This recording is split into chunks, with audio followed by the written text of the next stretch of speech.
A millionaire slams his luxury car to a stop in the middle of traffic. He steps out, looks into the eyes of a frail homeless woman and says, "You're my mother." What happens next?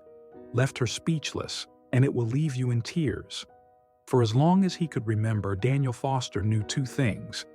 He had been adopted, and somewhere out there, a woman had given him life, then vanished. Now at 32, Daniel was one of the youngest self-made billionaires in the country. CEO of a thriving tech empire, he had it all: supercars, mansions, yachts, private jets. But behind the lavish lifestyle was an emptiness no amount of wealth could fix. His adoptive parents had always shut down the conversation. "She gave you up because she didn't want you. We gave you everything you needed, forget her." But Daniel couldn't forget. He'd often find himself staring into mirrors, asking silently, "Who do I really look like? Whose blood runs through my veins?" Then, after his adoptive father passed away, Daniel stumbled upon a hidden envelope in an old drawer, aged documents, faded legal papers, and a worn photograph. A young black woman holding a white newborn. Below, the name, Amara Foster, 1992. Daniel froze. Her eyes looked just like his. The adoption papers told a devastating story. Her husband had died in a plane crash. Left grieving, alone, and broke, she had no choice. She'd signed away her rights to save her child from a life of suffering. The words, "No future contact permitted," were stamped coldly across the page. She hadn't abandoned him. She had protected him the only way she could. With renewed purpose, Daniel launched a nationwide search. Investigators, records, databases, nothing turned up.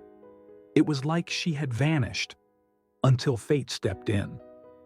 On a crisp autumn day, after a business meeting downtown, Daniel was driving slowly through the old part of the city. Lost in thought, the image of her face haunted him.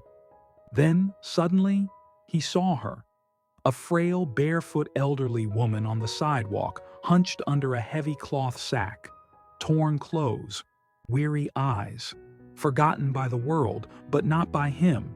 His heart pounded. It was her. Without a second thought, he stopped the car right in traffic, leapt out, and ran toward her.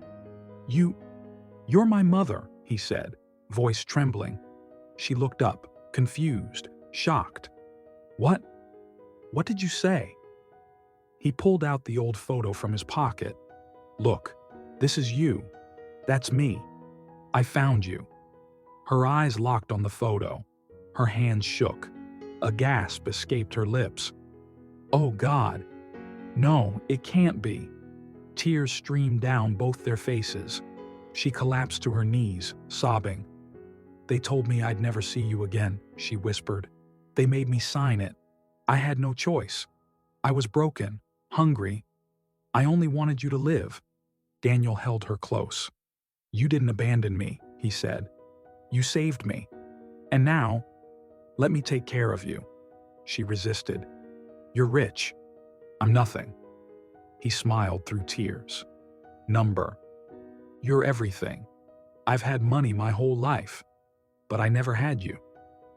Daniel brought her home.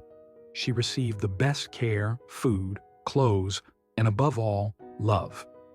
Each night, they sat by the fire as Amara shared stories of the past, of the man she'd loved, and the child she'd never stopped longing for. "I thought I lost you forever," she whispered once. Daniel held her hand. "You gave me life.